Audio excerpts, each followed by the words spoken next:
Les organisations de la société civile jouent un rôle essentiel dans la vitalité de toute société. Elles contribuent à l'amélioration des conditions de vie des populations, en remontant les préoccupations de celles-ci auprès des décideurs politiques et des entreprises, et en amenant ceux-ci à plus de responsabilité et de redevabilité. Si elles ne peuvent se substituer aux autorités politiques, elles complètent cependant l'action de celles-ci en tant que force de proposition, de suivi et de veille citoyenne. C'est fort de ce constat que l'Organisation néerlandaise de développement SNV, en collaboration avec l'Institut international de recherche sur les politiques alimentaires, IFPRI, a conçu le programme de plaidoyer collaboratif basé sur les évidences dénommé Voix pour le changement. Le programme Voix pour le changement est un programme de plaidoyer collaboratif basé sur les évidences qui est financé par le ministère des Affaires étrangères des Pays-Bas.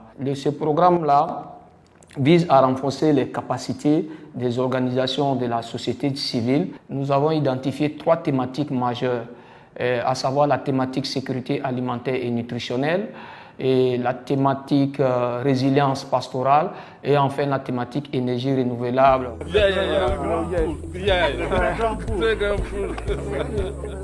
Après 4 ans de mise en œuvre et pour toucher les réalités du doigt, le coordonnateur mondial du programme, Eric Van Waveren, a effectué du 1er au 8 juillet une série de visites et de rencontres au Burkina Faso, un des 6 pays d'intervention du programme V4CP. Après des rencontres avec différents ministères, notamment ceux en charge des ressources animales, de l'énergie, de l'agriculture, et avec quelques institutions publiques spécialisées comme l'ANERE, le coordinateur mondial, accompagné du coordinateur national Mahamadou Badiel et de son équipe, ont sillonné plusieurs localités du Burkina Faso à la rencontre d'acteurs. Dans la localité de Dibien, les visiteurs ont longtemps discuté avec des exploitants familiaux faisant face à l'insuffisance d'encadrement technique et à une distribution tardive des équipements et intrants agricoles subventionnés, ce qui influe sur leur productivité.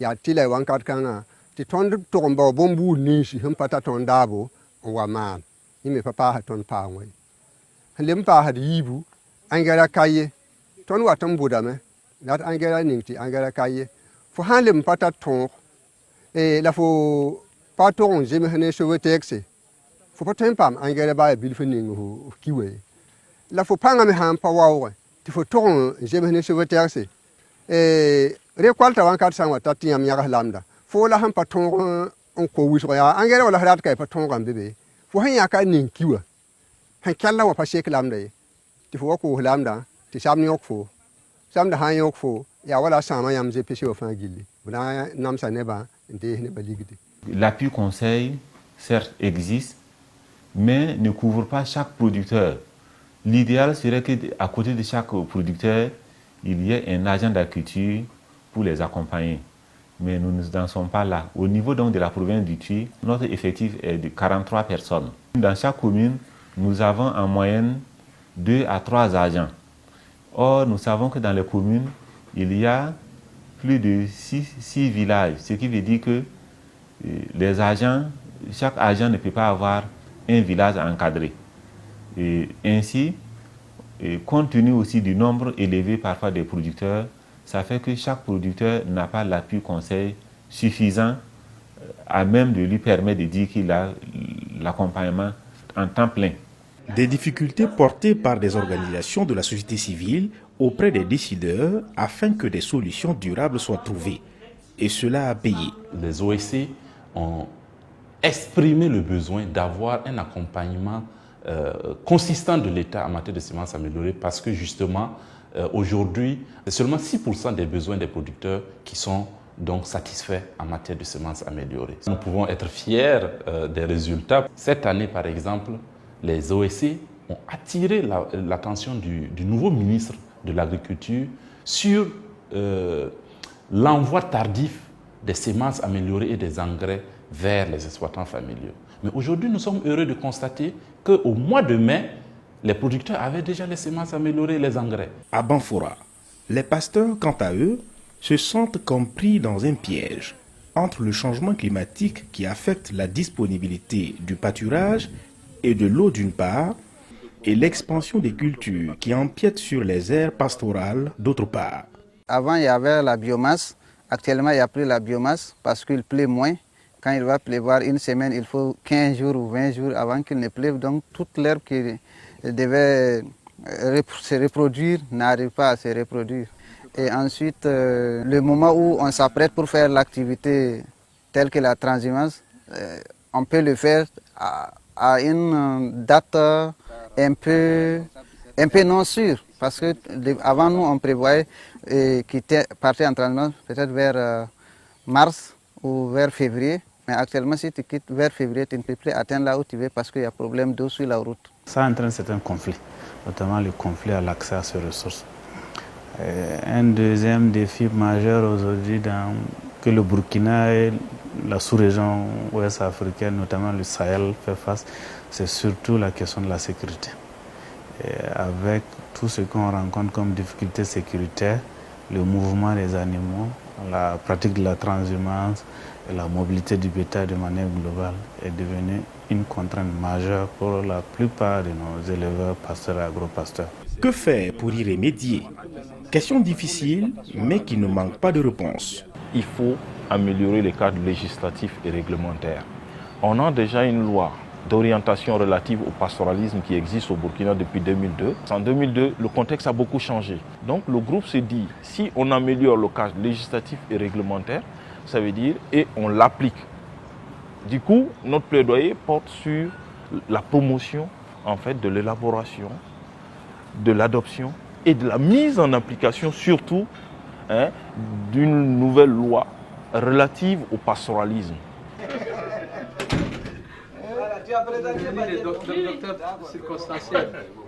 Aujourd'hui, on a renforcé la collaboration entre le ministère des Ressources animales et les organisations de la société pastorale. Ça veut dire que quand il y a des questions importantes liées au développement pastoral, le ministère implique de plus en plus les OSC. Ça, c'est un résultat tangible que le programme a pu faire. On arrive à influencer les agendas du ministère. Lors du dernier salon de l'élevage au Burkina, les OSC, par leur plaidoyer, ont amené le ministre à prendre un engagement concret pour la relecture de la loi d'orientation relative au pastoralisme. Et aujourd'hui, le ministère envisage d'organiser une réunion de concertation des acteurs du pastoralisme pour définir un cadre de suivi-évaluation qui va permettre de faire remonter tout ce qui est action des différents intervenants dans le domaine pour pouvoir mieux ajuster les nouveaux programmes et les politiques qu'on va élaborer. Des échanges avec des acteurs des énergies renouvelables, notamment le solaire, le défi majeur qui émerge concerne la formation et le renforcement continu des compétences des techniciens et des ingénieurs du domaine. Depuis 2013, l'État burkinabé a bien fait de subventionner, je dirais, pour détaxer pour le matériel de l'énergie solaire. Et ça fait que beaucoup de commerçants se sont mis dedans pour vendre des panneaux solaires, des batteries, des régulateurs, mais malheureusement, ils ne se sont pas mis dedans pour questions techniques. Donc ça fait que le bénéficiaire, les utilisateurs, s'ils payent des panneaux dans les marchés, et voilà, ça manque de technique. Après, même si toi, tu es expérimenté dans tes domaines, tu vas aller rencontrer l'émissaire, il va te dire, mais merde, moi je ne vais plus investir dedans parce que j'en ai payé, ça n'a pas marché. Les OSC de cette thématique énergie renouvelable ont mené des études. Et parmi ces études, il y a eu l'état de l'offre de la formation en énergie renouvelable au Burkina Faso. Il y a eu l'état, la relation entre la formation et la qualité des services et équipements produits au Burkina Faso. Donc ces OSC ont mené ces études et ces études ont montré effectivement qu'au Burkina, il n'y a pas beaucoup d'offres de formation. Il n'y a pas beaucoup d'écoles qui donnent des formations en énergie renouvelable. Donc nous avons mené des plaidoyers auprès du ministère de l'Éducation nationale et de la formation professionnelle pour montrer qu'effectivement, il y a une nécessité de mettre l'accent sur la formation en énergie renouvelable pour permettre à la population d'avoir accès à des services et des équipements de qualité. Et le MENA PLLN, aujourd'hui, à travers le plaidoyer que nous avons mené, a mis en place des instruments pour pouvoir ouvrir beaucoup d'écoles de formation en énergie renouvelable. La preuve en est qu'à Dori, à cette rentrée, il y a une école de formation en énergie renouvelable qui sera ouverte. L'Assemblée nationale est un partenaire important dans la mise en œuvre du plaidoyer conduit par les OSC et la SNV. Les honorables députés participent aux activités du programme. Courant 2018, 2 délégations d'honorables députés ont participé à un voyage d'études au Bénin et une mission de visite terrain dans 3 régions du Burkina Faso, parmi lesquelles les honorables Zilma François Bassier et Moussa Zerbo. En termes de leçons tirées, c'est le fait que tous ces ateliers, ces rencontres, ces sorties se sont basés sur des évidences, c'est-à-dire les preuves. Et on peut remercier notre accompagnateur, je veux dire que la SNV, d'avoir permis aux gens d'avoir donc les données statistiques qui permettent, de discuter sur des bases objectives avec des évidences certaines. Le deuxième aspect, c'est que ça permet de mettre à nu l'ensemble des insuffisances en matière non seulement de mise en œuvre des politiques publiques, mais nous, en tant que députés, des missions à nous assigner, notamment en ce qui concerne le contrôle de l'action gouvernementale par rapport donc aux politiques publiques mises en œuvre. Et je crois que ça nous permet donc de pouvoir aujourd'hui revisiter un peu de la manière comment faire en sorte que, en prenant donc des lois. L'objectif pour nous, c'était effectivement de pouvoir prendre ces préoccupations-là en compte. Vous savez pourquoi on a associé la CONFIB? Parce que le volet budget passe par la commission des finances. Et lorsque la commission finances est sensibilisée aux difficultés que le monde paysan a, on est très regardant volet budget, la part qui est allouée pour le secteur de l'agriculture, pour le secteur de l'élevage, ainsi de suite.